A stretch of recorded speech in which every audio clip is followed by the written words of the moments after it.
It's the cringiest way you've seen a guy try to flirt with a girl. My buddies and I decided to go to a hookah lounge on a Saturday night to celebrate our friend Jay's birthday, and he invited his creepy friend D from his hometown. I met the guy briefly once before and never really liked him because he gave weird and cocky vibes. Not long after we arrived, two girls my friend Jay invited showed up. They looked pretty young to be hanging out with a bunch of 30-year-olds, but I assumed they were of age since you needed an ID to get into that lounge. Immediately, D approached one of the girls and started talking to her. She seemed uninterested, but was still nice and friend-zoned him very quickly. The two girls stayed together as the night went on and seemed like they were just there to make some friends. No romantic vibes going on with any of the guys there.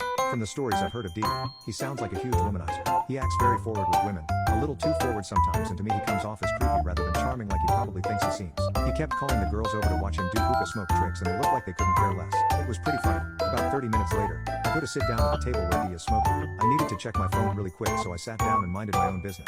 D of course slides over next to me and nudges me with his elbow. I look over at him and he says, "Watch this," with a sinister smirk on his face. The main girl he kept trying to talk to the whole night was standing